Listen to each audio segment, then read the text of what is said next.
Вітаем усіх мы, гукарэжысёр Наталья Кузняцова і я, вядучы Яўген Талкачоў. Бліжэйшыя 45 хвілін мы пагаворым пра айчынную традыцыйную культуру Сергеем Выскваркам. Мой суразмоўца 3 дзесяцігоддзі кіруе любанскімі фальклорнымі ансамблямі, у ліку якіх дзіцячы ўзорны верабейкі і дарослы напарачка. За экспедыцыямі ён аб'ездзіў ледзь не ўвесь раён, зафіксаваў мноства песень і танцаў. Паралельна вывучаў іншыя мясцовыя праявы традыцыйнай культуры, як, напрыклад, завязваць намінкі ці рабіць выцінанкі. Можна сказаць, што Сергей навучыў выконваць беларусаў варыянты любанскіх танцаў, бо ладзіў рэгулярныя майстар-класы ў многіх гарадах краіны. Прывітанне. Добрый дзень. Сергей, сёлетні год такі незвычайны і пэўна, і планы скарэктаваў, і вось, можа, нейкія іншыя адкрыцці вам прынёс. Ну, мне вельмі спадабаўся гэты год, асабліва гэтае лета. Не ў сэнсе, што напала гэтая хвароба, але стаўся час, каб супыніцца, каб перабраць нейкія паліцыі ў мазгах і наяўныя таксама, навесці парадак у архіве. Мы амаль не выязджалі ў экспедыцыі, таксама баяліся вот гэту хваробу завесці да нашых бабуль. Многіх праектаў не стала, канешне. Яны будуць, проста іх не стала ў гэты час. За мяжу мы не паехалі аж 4 разы.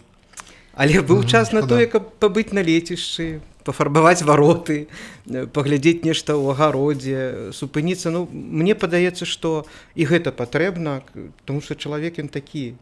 Планы, а тое, што ўжо зроблена, яго трэба таксама дарабляць, таму што мы нешта пакідаем, бяжым далей. Вот такім чынам. На маю думку, што маё лета было неблагім, хоць яно яшчэ не скончылася, яно яшчэ будуць некалькі праектаў да канца лета яшчэ стануцца і ў гэтым годзе, ужо наяўна, не толькі в інтэрнэце. Тое ж Пятровіцу мы правялі онлайн, як бы праз інтэрнэт, і мне здаецца, неблага атрымалася. Раскажыце, якім чынам? Ну, кожны год я наладзілася, прыязджалі да нас студэнты, фалькларысты, людзі з-за мяжы былі, нават з Нарвегіі была сямейная пара. Мы вучылі танцаваць, спяваць, наведвалі бабуль у нашых вёсках. Вось гэта такі летні лагер, дзе асноўная задача навучыцца танцаваць правільна. Вот так. Спяваць, дарэчы, таксама. І спяваць таксама, да. І самае галоўнае, каб гэта ўсё маглі людзі навучыцца для таго, каб паўдзельнічаць у абрадзе Пятроўскім абрадзе. Пятроўскі абрад. Дарэчы, ён вельмі рэдкі, ён мала дзе захаваўся. Пятроўскія песні вядомыя, такая рэч фальклорная, але вот сам абрад, ён неяк зліўся з купальнем. Нам удалося ў Любанскім раёне адшукаць адгалоскі толькі гэтага абрада. І тое, што мы робім, гэта, ну, я не скажу, што гэта рэканструкцыя, можа, рэстаўрацыя, таму што не ўсё дакладна так, як было.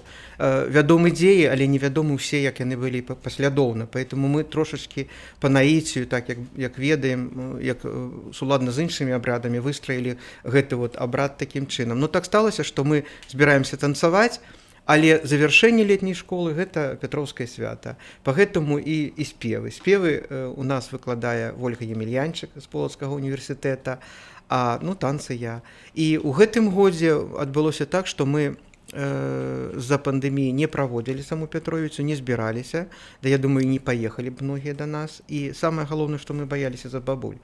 Без сустрэч з нашымі носьбітамі Пятровіца не такая цікавая. А сустракацца мала... Бяда ж такая, што гэта хвароба не ведаеш. Ты, можа, хворы ўжо і зараз, а яна цябе ніяк не праяўляе. А для старых людзей вельмі яна такая шкодная. Поэтому мы правялі ўспаміны пра Пятровіцу, некалькі праектаў з мінулых гадоў Пятровіцы. Дарэчы, яна павінна была быць 10-я. І гэты год я называю не юбілей, таму што наступны будзе юбілей, ужо будзем святкаваць. А так адбылося. І было 2 онлайн-канцэрты. Да нас дасылалі відэо знятыя спеўныя і танцавальныя, музыку танцавальную. Нашы гурты, якія заўжды ўдзельнічалі, нават з'явіліся новыя з Мінска гурты, якія не ўдзельнічалі ні разу ў Пятровіцы, але прыслалі свае відэо, і мы такім чынам зманціравалі 2 канцэрты, якія прайшлі ў інтэрнэце на нашым YouTube-канале. І было 2 сустрэчы, онлайн-сустрэчы праз гэтыя сучасныя сродкі. Дарэчы, я не вельмі тэхнічны чалавек, магу памыляцца, но вось калі усе ў сябе дома, але праз экран мы можам бачыць хоць і 20, хоць і 30 чалавек. Такі вот размова адбылася праз інтэрнэт з некалькімі людзьмі, і было даволі цікава. І гэта было якраз у пятроўскія дні. у тыя дні, якія павінна была быць Пятровіца. Ну, які вы малайцы, цікава. А вось, пэўна, нейкія падзеі сёлетняй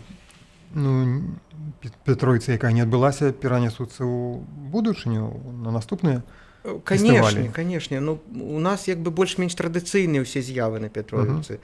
Гэта і танцавальныя вечарынкі, гэта і выпяканне хлеба ў вясковай печы ў вёсцы Жораўка. Дарэчы, у гэтым годзе ім нададзены статус гісторыка-культурнай каштоўнасці. Вось мы спрычыніліся да гэтай падзеі такім чынам. Гэта і касьба, і жаць сярпом, і розныя вечарынкі. Усё гэта будзе наступным годам. Абавязкова будзе. Вось памятаю, на Пятровіцы пачуў такія лугавыя песні. Палескі спеў такі лугавы і вельмі адметная з'ява вось у песенным жыцці, так бы мовіць, краіны. Настолькі быў уражаны. І вось, можа, нейкія яшчэ такія рызыначкі танцаў, спеваў пятровіцкія можаце назваць? Ну, не толькі пятроўскія, але і проста нейкія такія асаблівасці з'явы цікавай Любаншчыны. Проста пад Пятровіцу мы так канцэнтравана ўсё звалаклі, каб усё можна было пабачыць у гэты ж час. Але не парашаем календара, не стараемся там калядныя песні спяваць летам, ёсць на гэта каляды і так далей. Гэта жніўныя, купальскія, вясельныя песні, пятроўскія песні і танцы. На жаль, танцы так сталася, што яны амаль не маюць календарнай прыналежнасці. Гэта в асноўным уже пазаабрадавая культура. Ёсць некалькі карагодаў, ну ізноў-такі не скажаш, пятроўскіх карагоды ёсць, гэта звычайны круг, але на песню Пятрова ночка маленька. Вот на гэту песню ёсць пятроўскі карагод, і гэта цэлы такі абрад на Пятра, калі ідуць па вёсцы, ідуць шэрагамі дзяўчаты, хлопцы, ідуць шэрагамі. Калі сустракаюць нейкага на вуліцы, напрыклад, гэта будзе старшыня калгаса, ці проста паважаны стары чалавек, то каля яго дома водзіць карагод, проста круг. А потым гэтыя карагоды сустракаюцца ўжо недзе там, у нас гэта на скрыжаванні дарог, каля крыжа. Пра носьбітаў фальклору, старых людзей, якіх вы наведваеце, падтрымліваеце, запрашаеце на імпрэзы, як бы паказваеце іх моладзі, паказваеце іх майстэрства моладзі. Мы ўжо як бы пагаварылі, а вось наконт дзяцей. Сёлета верабейкам 30 гадоў, так? Не сёлета.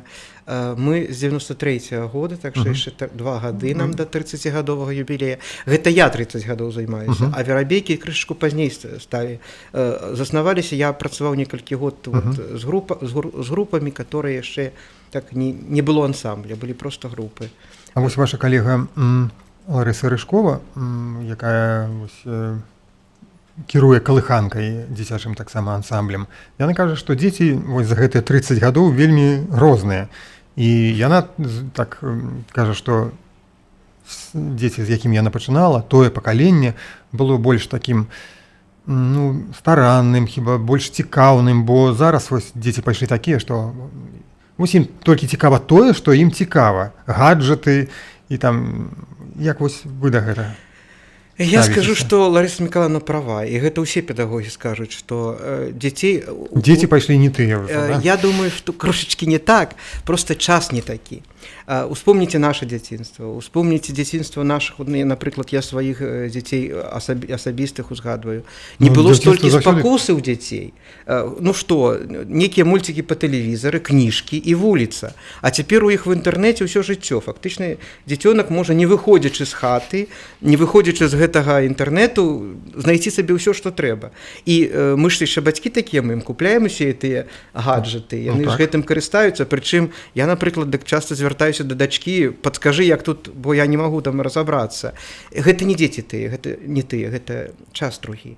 І ў іх больш спакусы, а ім трэба сказаць дзякуй за тое, што знаходзяць час на тое, каб наведваць нашы заняткі. Канешне, нам хацелася, каб яны былі больш старанныя, каб яны больш, каб мы паспявалі з імі больш вывучыць, больш нечага ім даць. Але не марна праходзіць, по-моему, заняткі. Я не скажу, што першае пакаленне самае лепшае. У мяне самае лепшае это апошняе пакаленне. Прычым не тое, што набранае, а тое, што вот зараз ходзіць. Зараз яны сканчаюць 9-10 клас, і ўжо многія перастаюць хадзіць наведваць калектыў, яны будуць рыхтавацца да паступлення, нехта ўжо з 9 класа паступае. І вот гэта пакаленне самае лепшае, таму што самае свежае ўражанне з імі. А кожнае наступнае пакаленне гэта новы вопыт, як з імі працаваць, як ім даводзіць гэта ўсё, як іх навучыць. Прычым, калі першае пакаленне, там было часу шмат. Дзеці з табой сядзелі і па 3 гадзіны, заканчваецца рэпетыцыя, яны яшчэ застаюцца, прыходзяць паміж рэпетыцыямі, проста забягаючы. Сучасныя дзеці гэтага не дазваляюць. Вось от і до. Толькі гэты час, і ўсё. А бывае яшчэ і так, усё, у мяне праз 5 хвілін музычная школа, рэпетытар, усё, у цябе гэты час абмежаваны, ты павінен сам канцэнтравацца і паспяваць. А фальклор такое мастацтва, калі няма ўнутры нечага, калі не накапіць нешта там, не наскладваць, то і не выдасць. Гэта не рэпетыцыі такія, не напрацоўка, а гэта накапленне. Чаму на пачатку дзеці не танцуюць так, як трэба? Патрэбна паспець, накапіць унутраны стан, паспець разуменне вось гэта, як выдаць рух. Можна вывучыць усе рухі, але яны не будуць такімі, як патрэбна, не дакладна народнымі. Гэта будуць проста рухі, можа сцэнічныя, прыгожыя, непрыгожыя. А трэба, каб было разуменне. Поэтому, напрыклад, дзеці ўжо к 10-12 гадам, это ўжо танцоры. А калі, напрыклад, это ўжо не адзін раз так было, калі скончваюць школу і з'язджаюць у вучэльні ці ў універсітэты, потым вяртаюцца дарослыя людзі і самі не разумеюць, адкуль у іх гэта ёсць. Проста яно асімілявалася ўнутры і стала такім, як трэба. Выдаецца так, як трэба. Карацей, прарасло, так, вось, унутраная манера, вось вы кажаце, да? Добры тэрмін. У мяне галоўная задача, асабліва з дзецьмі і з дарослымі, не проста навучыць, не вывучыць рухі, таму што харэографы гэтых рухаў вучаць лёгка, у традыцыйным танцы іх не шмат, і не такія нескладаныя, выхілястыя, як у сцэнічным танцы. Галоўная манера, унутранае адчуванне і ад гэтага манера, як гэта выконваць. А яна яшчэ мала таго, што яна залежыць ад стану чалавека, яна залежыць ад узросту чалавека, яна яшчэ ж і рэгіянальная. Віцебляне не танцуюць так, як магілёўцы. І не так, як Даймінская вобласць не ўся аднолькава танцуе. Напрыклад, яшчэ гадоў з 10 назад я б мог, паглядзеўшы на жанчын, нават прыблізна сказаць, з якога яны раёна, не гледзячы нават на строй. Строй тут больш-менш вядомая рэч, гэта так ужо выкладзена класічна ў фалькларыстычнай літаратуры, а вот манеру танцаў пакуль яшчэ не ўдалося нікому словамі апісаць так, каб яно было дакладна, каб было пазнавальна. Цікава. Дякую. Нагадаю, у праграме «Дыялогія пра культуру» мы размаўляем з Сергеем Выскваркам, нашым вядомым выдатным этнапедагогам, этнахарэографам, кіраўніком дзіцячага ўзорнага ансамбля «Верабейкі». Шановні слухачы, вы можете далучацца да нашай размовы таксама праз СМС нумар 1029, паслуга платная. А вось яшчэ хацеў бы працягнуць, Сергей, размову пра ваше далучэнне да фальклору. Вы ж не адразу прыйшлі ў гэту сферу, можна сказаць. Не з самага дзяцінства пачалі танцаваць? Дзяцінства? Я просто, ведаеце, мне в одной з экспедыцый была такая гісторыя. Я прыехаў да Надзеі Кукраш у вёску Обчын. Моя любимая бабуля, спявачка і танцорка, і расказчыка. Да, у вас усе любімыя, здаецца. Ну, ведаеце, вот есть тыя, хто западае ў душу, і іх ужо няма, а я ўсё адно звяртаюся да іх. Як бы Тацяна Кішыла з вёскі Юшкавічы. Я памятаю такі выраз, я ў яе пытаюсь пра нейкую з'яву культуры. І бывала так, што нешта знаходзіш і не ведаеш, як да гэтага адносіцца.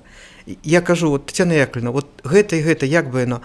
А яна кажа, я гэтага не знаю, але калі падумаць, то яно павінна быць вось так і так. Вот эта народная мудрасць у людзей была. Дык вось Надзея Івановна мне сказала такую фразу. Можа быць, это была моя першая экспедыцыя, яшчэ дурнаватага хлопца. Я кажу, я прыехаў да вас записывать фальклор. Як Шурик у кавказскай колоніцы. А яна кажа, дзецятка, я ж не знаю, што такое твой фальклор, але калі хочаш, пару песен табе праспяваю. Вось такі я жыў усё жыццё з гэтым, не ведаючы, як яно называецца, і што гэта каштоўна. Я многія рэчы цяпер пішу на паперу, узгадваючы са свайго дзяцінства, з маёй сям'і, ад маіх суседзяў, то, што рабілася, вельмі многае. Першы танец, які такі фальклорны, сапраўдны, мяне вучыла танцаваць моя бабуля Марыля у вёсцы Пласток, у двары, гэта была лявоніха, якую мы зараз выконваем. Я памятаю ў дзяцінстве, калі была, напрыклад, вяселле вясковае, уся грамада збіралася, гралі музыкі, абавязкова гралі польку, абавязкова гралі падыспан, кракавяк. І гэта ўсё танцавалі ўсе, а мне так хацелася, а не ўмеў уже. І мяне проста брала сястра і паказвала, як гэта танцаваць. Ну, вот тут это адбывалася вот так. Ужо як гэта выкладаць дзецям, я гэту сістэму, на жаль, цяпер я ўжо ведаю некалькі кніг, дзякуй Богу, ведаю. А на той час мне трэба было прыдумаць гэту сістэму самому. Як гэта выкласці, як гэта намучыць этаму дзяцей, як гэта данесці да іх, каб яны змаглі вось так. Таму што харэаграфічны ансамбль, так як ён працуе, класічны, не ўсе падыходы падыходзяць для традыцыйнага танца. Трэба неяк шукаць такія, як сказаць бы правільна, шляхі, каб дзеці захапіліся, каб яны нават не думалі, што яны вучацца, каб гэта адбывалася міма волі, як гульня. Але вот што цікава, што вот сістэма Рыжковай, гульня і песня вельмі хораша спалучаюцца, а гульня і танец спалучаецца, но не до конца. Трэба яшчэ дабівацца дакладнасці рухаў. А можа быць, проста я яшчэ не падабраў тыя гульні, якімі трэба больш займацца. Можа быць, гэта яшчэ... Тут традыцыя вельмі цікавая рэч, тут ёсць усё ў іх, у ёй, толькі трэба знайсці той шлях, якім ты да яго падбярэшся. Некаторыя танцы, яны і ёсць, быццам бы гульні, тыя ж там чобаты, напрыклад. Танец пра то, як зрабіць чобаты. Але ж гэта ўжо цэлая тэатральная пастаноўка, гэта не проста гульня. Напрыклад, гульня цяцерка, так? Выйшлі, сталі, круг, спяваюць і адзін бегае, ловіць. Всё. А вот уже чобаты, ці шахцёр... То што, салігорскі танец? Не, шахцёр быў яшчэ до Салігорска, яшчэ пра Салігорск ніхто не чуў, і шахцёраў на Беларусі яшчэ не было, таму што салігорскія шахцёры — это першыя беларускія шахцёры, а шахцёр ужо быў. Проста многія танцы называюцца па мелодыі. Лявоніха чаму? Хто такая лявоніха? Жонка Лявона. Музыка называецца і танец называецца ад прыпеўкі, а лявоніху Лявон полюбіў. Вот і лявоніха, такі шахцёр. Хадзілі хлопцы, мужыкі хадзілі ў адхожы промысел, на той же Донбас, зарабляць грошы. Адтуль прынеслі музыку, якую назвалі шахцёрам, і гэты танец. Вот. І тут ужо тэатральная гульня. Тут трэба не толькі мімікай, рухамі, а яшчэ і мімікай, і музычна паказаць усе працэсы вырабу скуры, як крояць скуру, як боты шыюць. Гэта гульня, і ў той жа час, калі не маеш вопыту, то ты ў гэту гульню не згуляеш. Тут яшчэ ўяўленне павінна быць, такая мазгавая дзейнасць вялікая. Таму што мала таго, што ты сам сабе ўяўляеш, як ты краіш там гэтыя боты, ці іх шыеш, але ж трэба, каб тыя, хто глядзіць, таксама здагадаліся, што гэта праўда. Прычым гэты танец быў сольны, не выходзіла 8 чалавек адначасова на чобаты, 1-2, і яны так вот паказвалі, 1-2, а астатнія назіралі. Здольны, нездольны, як гэта выглядае. Гэта такая своеасаблівая гульня, але вельмі складаная. Не кожны зможа. Міні-конкурс, так? Вот, міні-конкурс. Сергей, ну вы, можна сказаць, паклалі увесь свой вольны час на справу фальклора, на традыцыйны танец. І вось, пэўна, шмат у чым вам дапамагае ваша сям'я. Пазбаўляю вас ад нейкіх абавязкаў, каб вы маглі, ну, ўсё жыццё пакласці на гэту справу. Ну, як вольны час? Гэта моя праца, па-першае. Па-першае, моя праца. Ну, не ўсе так працуюць, як вы. І галоўнае, што так супала, што моя праца, дзякуй Богу, і маё хобі, яны проста адно і тое ж. Сям'і, конечно, я вельмі ўдзячны. Асабліва жонцы за цярпенне, за такую любоў і шчырасць. Але я не лічу сябе адлучаным ад сям'і. Мы неяк размяркоўвалі ўвесь час абавязкі, я паспяваю выконваць тое, што на мяне ўскладзена. Са мной заўжды мае дзеці. Выраслі ў калектыве і Артём, і Арына. Яны выраслі ў калектыве.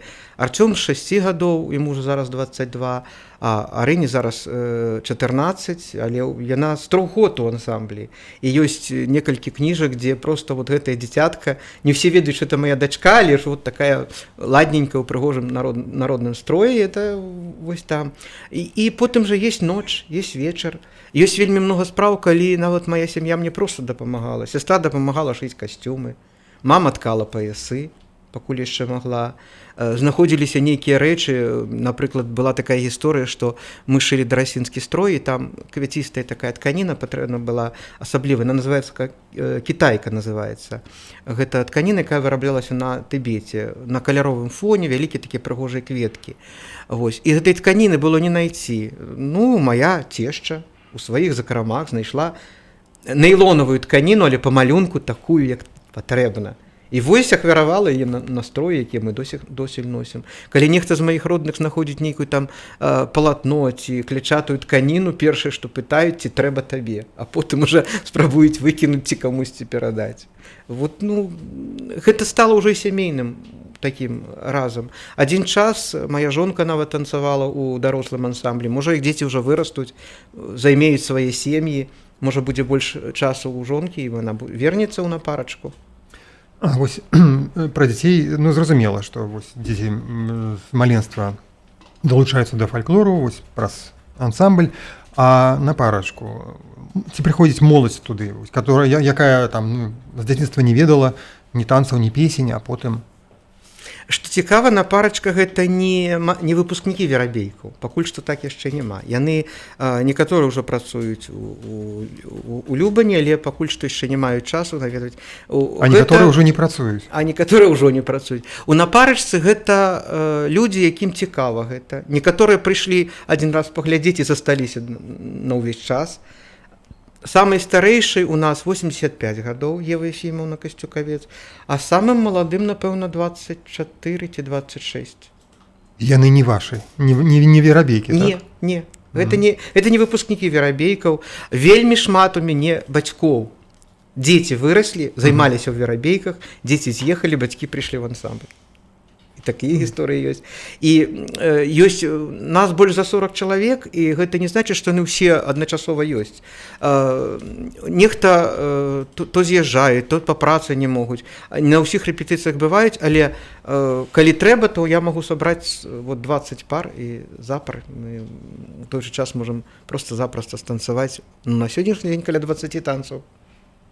В асноўным мы танцуем, самі сабе пашылі строі, па народных лекалах, па народных традыцыях. У некаторых з маіх жанчын уже і па 2 строі, некаторыя ўжо трэці шыюць, хочуць, каб былі розныя. Вот. А спрабуем трошкі спяваць. Ну, не вельмі пакуль атрымоўваецца, але на ўсё трэба час. Вось у вас комплексны падыход да фальклору. Тут і танец, тут і песні, тут і вось абрад, і строй, і наміткі. Мне давялося, я прыйшоў на працу ў раённы цэнтр культуры спецыялістам па фальклору. І я такі, ну, фанаберысты вельмі, ну, верабей, тут нічога не зробіш. Я калі адкрываў фальклорную літаратуру, я адкрываю кніжку, і першае, што я шукаю, свой раён. Калі там ёсць свой раён, я шукаю сваю вёску. Ну вот такая я вот, не знаю. Вот, ну, натуральна. Натуральна, і ўсё. І калі там няма Любаншчыны, калі там няма майго пластка, мне так это, ну, як так? І я зразумеў, што не ўсё запісана, не ўсё знойдзена. Я паехаў, я просто паехаў, пайшоў, я стаў запытвацца па пластку, і мы абхадзілі з мамай, з маёй кожную жанчыну, і навакольныя вёскі, на жаль, яшчэ не ўсе вёскі наведаў. Самыя маленькія яшчэ засталіся ненаведанымі. Надо хоць просто вот з'ездзіць, хоць паглядзець, як выглядаюць гэтыя вёсачкі. Вот, напрыклад, Лісцёнка, типа Парыха, ёсць такія, там па 3-4 хаты засталося. Ці ёсць там жыхары, ўжо нават не ведаю. Але, ну, хоць бы, каб потым сказаць, што вот увесь раён абхожаны нагамі. І я просто запісваў усё. Што знаходзілася, ўсё збіраў. І па строях, напрыклад, па народных строях у нас па ўсіх музеях каля 12 кашуль толькі захавалася з Любаншчыны. Мы ж гарэлі ў вайну, было паношана, і вельмі рана перасталі насіць народны строй, перастаў быць каштоўным для людзей. А ў верабейкаў у калекцыі ўжо таксама каля 20 сапраўдных кашуль. Больш 100 андаракаў. Пра наміткі таксама вельмі цікавая тэма. Ведаеце, калі выязджаеш на фестывалі, хочацца ж выглядаць хораша. І першае, што мы завязвалі хусткі. Таму што прычоскі кароткія ў дзяцей, косы не ўсе носяць, асабліва ўжо пасля 12 год ужо хочуць сабе модную прычоску. Я прыдумаў тое, што і ў народзе было. Ну, ўсё, прычоска твая, як яна ёсць, але мы схаваем пад хустку, каб народны строй выглядаў. З'явіўся дарослы ансамбль. дзеці ў хустках, дарослыя ў хустках, нецікава. Прыйшлося шукаць нешта, і вось тут Марыя Мікалаевна Віннікава падказала гэты шлях. Яна ўжо, я не ведаю, больш 20 год займаецца вывучэннем традыцыйных спосабаў навівання наміткі. Из Санкт-Петербургскага музея яна прывязла 2 спосабы завівання наміткі з вёскі Кузьмічы Любанскага раёна. У 27 годзе гэтыя наміткі былі завітыя і вывезены ў музей, там захаваліся ў завітым стане. А Марія Мікалаевна расшыфравала, як гэта робіцца, і паказала нам. Яшчэ адзін спосаб мы разам з ёй расшыфроўвалі з вёскі Сарачы. Старадарожскі спосаб, нас частка раёна прыналежыць да старадарожскай традыцыі. Вот. І адзін спосаб, нет, ужо 3 спосабы, я знайшоў у сваім раёне сам. Ну так пашчасціла сустрэць жанчын, якія паказалі, як гэта робіцца. Ну, ведаеце, тут такая цікавая гісторыя, што я на сённяшні дзень ведаю каля 20 спосабаў завівання наміткі, а завязваць гальштук я навучыўся гадоў 5 назад. Таму што мне стала стыдна. Ты гэта ўмееш, а як жа з гальштукам? Я проста знайшоў карцінку і па ёй, так сказаць, узнавіў гэта.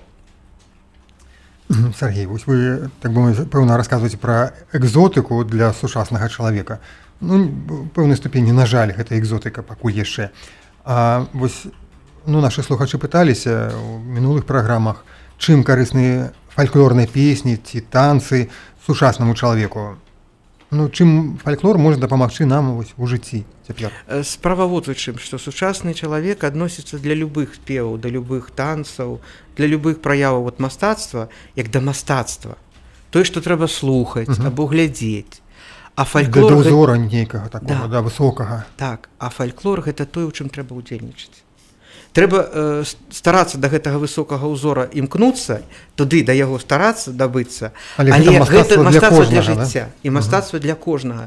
І яно настолькі шматграннае, што нават самы немузычны чалавек можа знайсці для сябе нешта ў музыцы. Самы той, які не ўмее нічога рабіць рукамі, все адно можа знайсці для сябе нешта такое хаця б мінімальнае. Гэта мастацтва для жыцця. І само жыццё гэта фальклор. І многія народы, которые жывуць вось так, то яны і застаюцца традыцыйнымі, не глядзі... Ну, Індыя тая ж, або цыгане, паглядзіце. Яны не пазбавіліся нічога свайго этнічнага. Яны засталі і сучасныя яны, і этнічныя яны. А мы вось так раскідаемся, а потым шукаем, як гэта знайсці, збіраем. Ну, у нас збіраць-то тоже не трэба. У нас, дзякуй Богу, і акадэмія навук, і вучэльні нашыя, і музеі запоўнены. Мы не карыстаемся нават назапашанымі ведамі. Мы гэтым не карыстаемся. І ну ляжыць і ляжыць, ёсць і ёсць. У многіх быў такі выпадак, дзяўчынка прыязджала з педуніверсітэта на фальклорную практыку. Казала, што мне вот трэба фальклор. Я пытаю, адкуль ты? Называе вёску, Барыкоў. А хто твоя бабуля? Я говорю, так вот і едь да бабулі. Вот твой фальклор, там усё ёсць, што хочаш. І на такі матэрыял каштоўна запісала ад свайго роднага чалавека, хаця прыехала ў роспачы, дзе мне гэта шукаць. Ну так, не ведаем, што ляжыць пад нагамі, так бы мовіць. Канешне. Вот так, ну, так мы і жывём. У вас у руках выданні? Ой, выданні, ведаеце, гультай вялікі. Не паспяваю ўсё зрабіць, не паспяваю шмат чаго. Ну, нельга наракаць так на сябе. Ну, так і ёсць, а што зрабіць. Справа ў тым, што на сённяшні дзень ўжо павінна быць гэтых кніжак дзесятак. Вось гэтая беларускі танцавальны фальклор, методыка працы з дзіцячым фальклорным калектывам выдавалася, вот уже не памятаю, па-мойму, у 18 годзе. Гэта якраз у 15-м, ось бачыце, які. Гэта кніжка выдавалася Мінскім абласным цэнтрам народнай творчасці. Гэта мая методыка, як гэта выкладаць. Яшчэ адна кніжка, вось такая, «Казка з быллю на палову». Гэта фальклорны матэрыял з Любаншчыны, сабраны ў многіх экспедыцыях, і не толькі мной. Што цікава, што тут самым старэйшаму носьбіт ён 1902 года нараджэння, а самы малодшы носьбіт 1998 года. Это вот казачку ад Дар'я Лапанович запісала ад сваёй бабулі і расказваў у нас на святах. А вот гэту кніжку аформіла сваімі выцінанкамі Наталья Сухая, так вельмі прыгожа атрымоўваецца. Цікава. Вот. І яшчэ адно выданне, калектыўная работа, маляваныя сны Паўла Марціновіча. У нас у вёсцы Засмужжа жыў такі самадзейны мастак, які маляваў дываны. Знакамітыя маляваныя дываны. Ну, больш за ўсё вядомы дываны Язэпа Драздовіча або Алены Кіш, але ж былі і Паўла Марціновіча вось такія працы. Уявіце сабе, яны вісяць у вясковых хатах, ось гэта прыгажосць. Я звярнуў увагу і стаў проста фатаграфаваць, збіраць, а потым разам з Ірынай Смірновай мы злажылі гэта ў такі вот прыгожы альбом, а Статкевіч Чабаганаў дапамог нам гэта выдаць, і наш земляк таксама, ну, выдаў сродкі на вось такую прыгожую мілаваную паперу. Малайцы вы, да, столькі ўсяго нарабілі. По СМС нам СМС дайшло по нумару 1029, і вось наш слухач Александр пытаецца, якую ролю мае фальклор у жыцці сучаснага чалавека. Ну, пэўна, мы так крышку пра гэта казалі. А што сучаснага дадаецца ў традыцыйны фальклор? Сучаснага ў традыцыйны фальклор? Ну, калі дадаваць сучаснае, то ўжо будзе не традыцыйны фальклор. Традыцыя — гэта тое, што прайшло апрабацыю, што прайшло час, прайшоў, і яно вытрымала вот гэта выпрабаванне. Вот гэта ўжо тады традыцыя. Но на сённяшні дзень адбываюцца такія працэсы, што, напрыклад, танцы, яны запавольваюцца чамусьці. А спевы паскараюцца. Вось так адбываецца. Гэта тое, што адбываецца ў фальклорных ансамблях. А для жыцця, мне здаецца, што ў фальклоры ёсць усё, просто і да многія жывуць так. Напрыклад, бярозкая кухня. Мы ж не гледзячы ні на што пячэм тыя самыя дранікі. 1000 год смажым тую самую верашчаку. І па тым жа рэцэпце, што рабіла і бабы, і прабабы, і так і раней. Носім тыя ж самыя кашулі, не гледзячы, што яны трошачкі змянілі крой.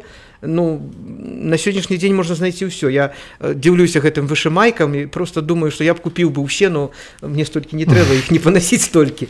Настолькі дызайнеры распрацоўваюць. Нават сёння, зайшоўшы ў мінскую краму, я бачу сучасныя кашулькі з машыннай вышыўкай, але так хораша зробленыя. Это можна просто вот адзець усімі хадзіць, не ведаю. Трэба прыдумаць нейкі дзень, не дзень вышыванкі, а нейкае дзяржаўнае свята, на якім павінны ўсе з'явіцца ў традыцыйных строях.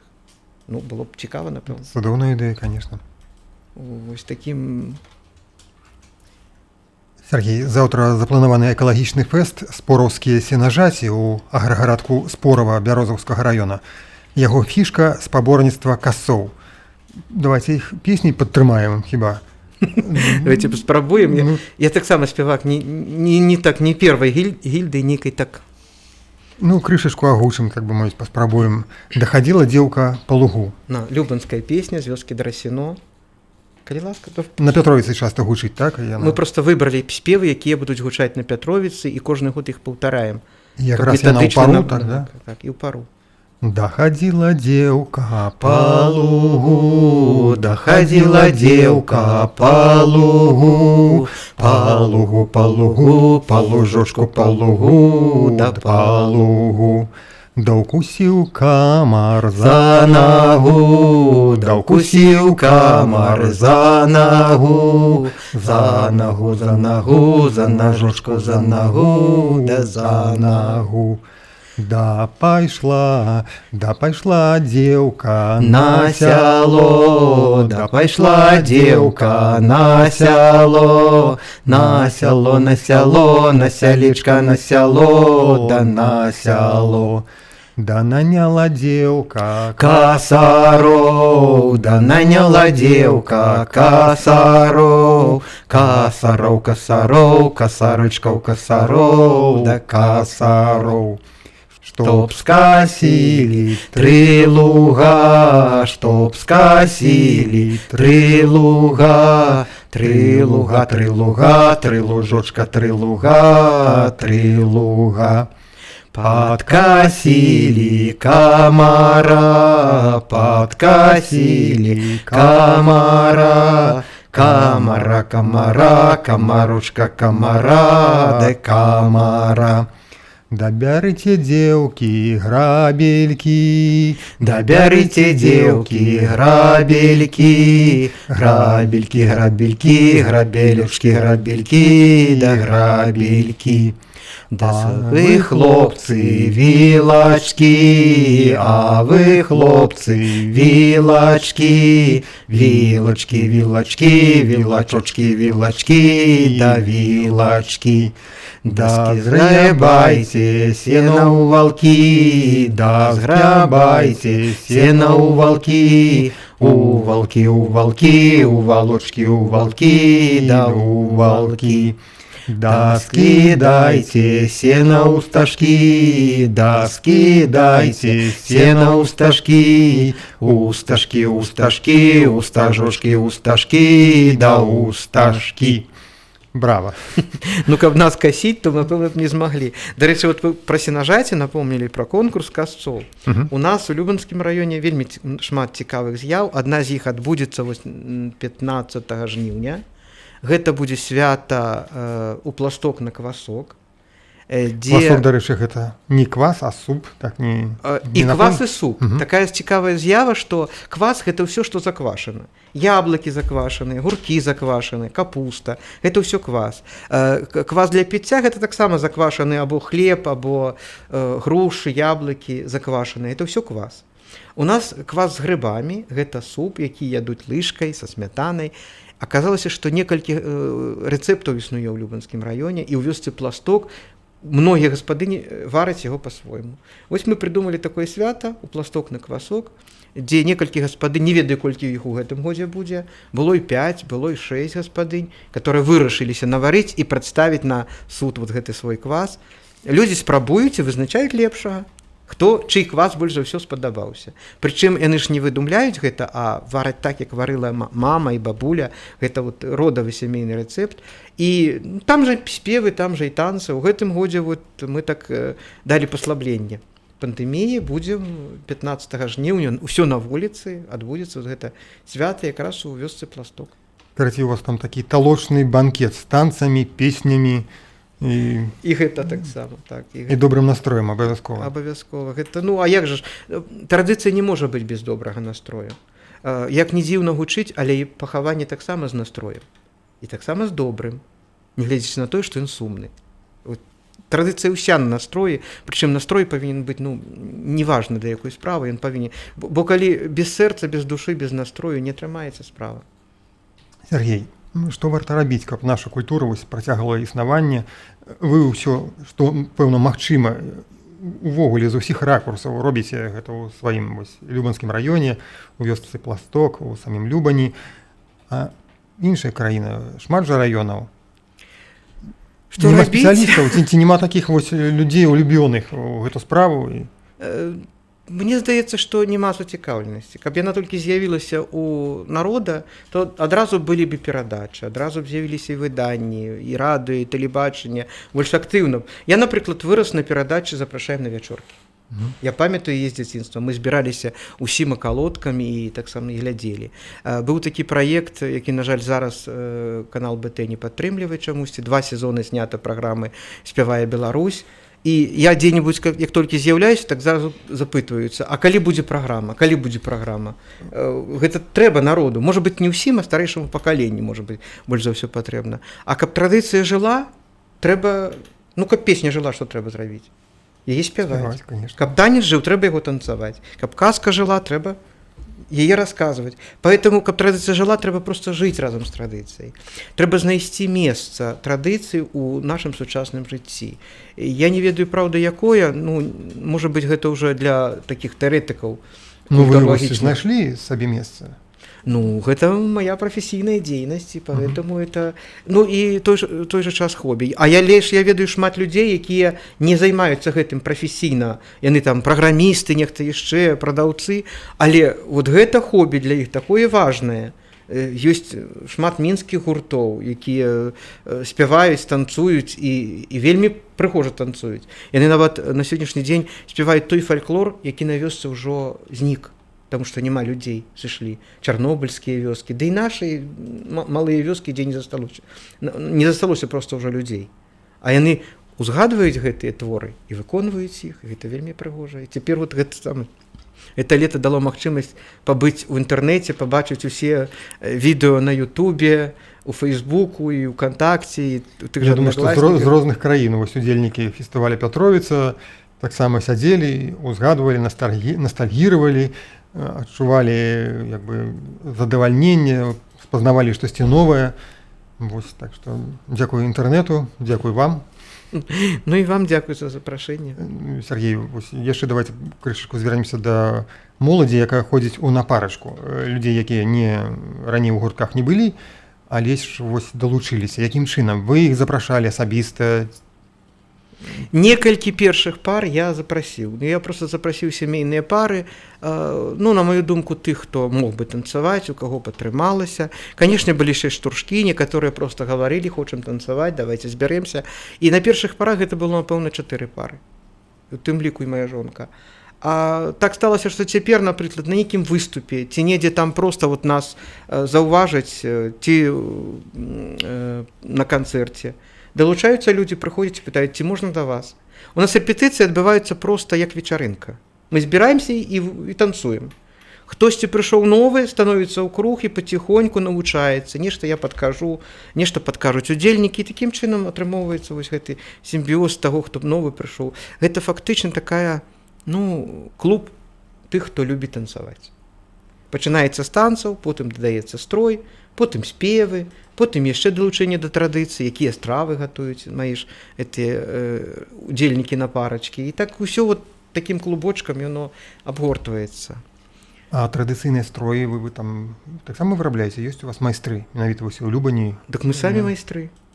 У нас ёсць, канешне, майстры, але іх работа стоіць грошай, і немалых грошай. Выткаць андарак это трэба шмат. Ну, а напарачка, яна ж уся апранутая. Апранута, канешне. Самі шукаюць палатно. Нехта мамін андарак прынёс, нехта ўжо намітку знайшоў, бабуліну і прабабуліну. Садзімся, вышываем, разбіраем, як што кроецца, як што складаецца, раскладваем, я дапамагаю раскраіць. Некалькі дзяўчат у мяне ўжо самі гэта робяць вельмі дакладна.